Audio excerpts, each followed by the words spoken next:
First question is coming from Jared Greenberg with Turner Sports.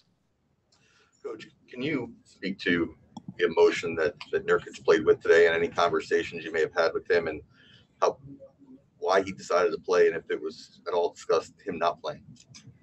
Half those questions is better to ask him. But, obviously he's emotional. I couldn't be more proud of him. It was very difficult. I know this has been hanging over his head for a while. There was never talk of not playing. But I just think you could tell that it was on his mind. But other than talking about it briefly before the game, that was it. The next question is coming from Jason Quick with The Athletic. Coach, 7 straight playoff appearances now. Does this one have any special significance to you? It probably does, just because of how we got in. It's such an unusual situation. I told the team afterwards what we've done in these 2 weeks is really special. I couldn't be more proud of a group of guys because we were up against it every game, 9 straight games where our season was basically in the balance. And they hung together, they fought together, they found a way. So I think the circumstances, obviously, of getting in this year in the middle of a pandemic in a bubble, this was special. The next question is coming from Mark Medina with USA Today. Obviously, CJ's. Thank you. Appreciate it. CJ's obviously been so important for you guys these last few years, but what was your window into how he navigated through the game? Again, you'd have to ask him how he navigated through the pain. I was just glad that last game and then this game he looked like a healthy CJ, and a healthy CJ is pretty good. And obviously down the stretch, he made the big plays offensively, and I can't tell you the pain he's in. I mean, that's only something he can answer. The next question is coming from Dwight James with NBC Sports Northwest. Terry, how much did it mean to you guys to win and get that extra day of rest tomorrow? I think that was on everybody's mind, particularly Dame and CJ. It was, we knew that Memphis was going to be a desperate team, but I think we had that same desperation because of how important having Sunday off. Playing a back-to-back and with 1 day rest and getting ready for the Lakers would have been a tough task. But, the extra day, having Sunday off and just being able to regroup and relax our bodies and minds, I think the strain – even as many minutes as Dame and CJ have played, I think the mental fatigue of basically we played a 9-game playoff series, and we had to win a full 9. Next question is coming from Dan Wojcicki with the LA Times. Hey Terry. Obviously, things happened in the middle of the season that opened the door for you guys to sign Carmelo. The ball has found him in the last minute of a bunch of these games, and it seems like he's stepped into and made that play every time. How valuable has that been to you guys to have that kind of veteran sort of steady hand in those moments?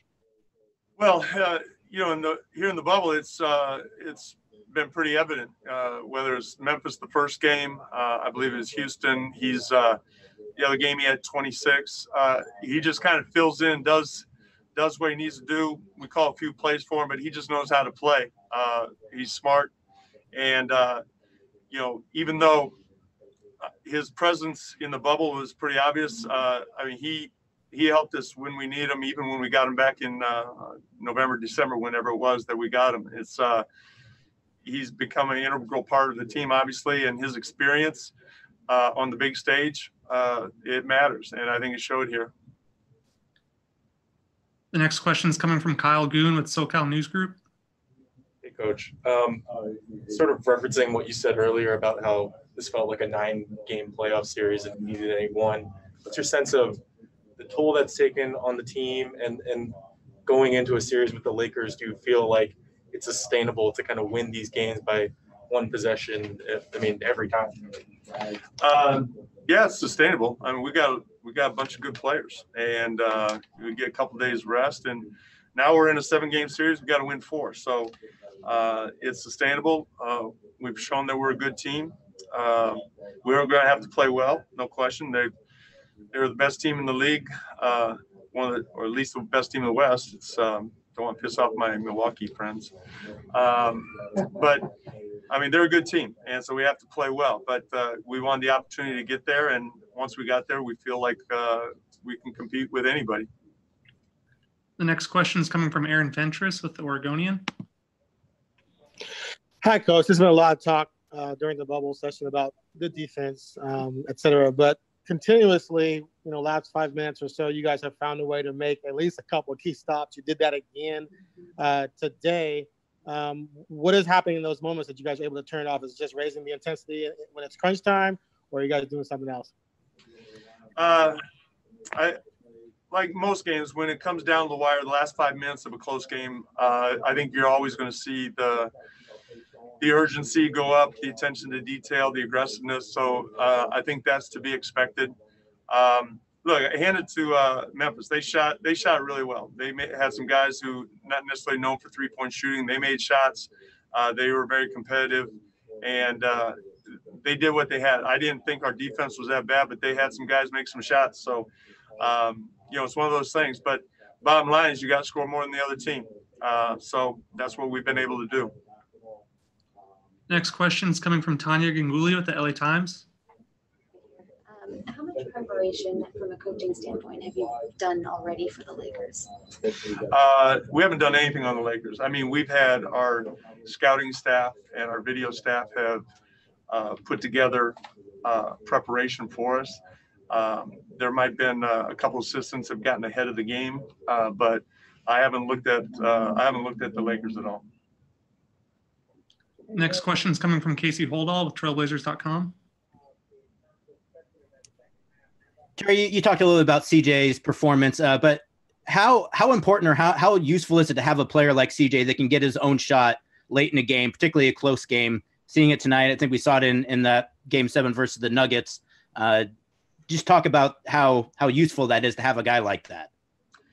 Well, it obviously is because of, Dame gets so much attention, and, Dame recognized the moment, and CJ was on a roll. But, to win this league, you need more than one guy to carry you. I thought between when you have Dame and Nurk and CJ and then throw Melo in there, I think that's one of the reasons why we've been able to score and have a good offense here in the bubble.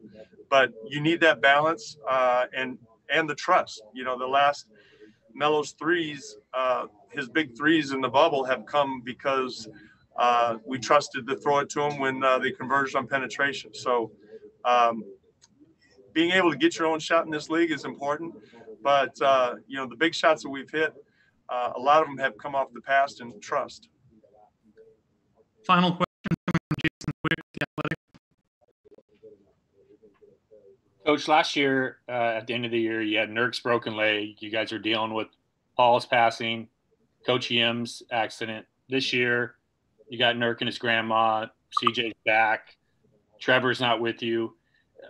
Is there something you've done as a coach to focus this team? And then also, why do you think this team has been able to perform under such adversity? And don't forget about Rodney Hood. Right.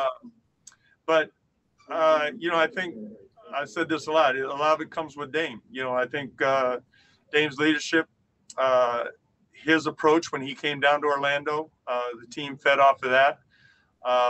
It's a collection of will. I think Melo at this stage of his career is something special. I don't like comparing, this year to last year. Last year was last year. This year, I think, everybody kind of goes through some things, but again, the resolve that we had was special, and it's nothing that I did. I think it's within each one of them. We'll wrap it there. Thank you, Coach.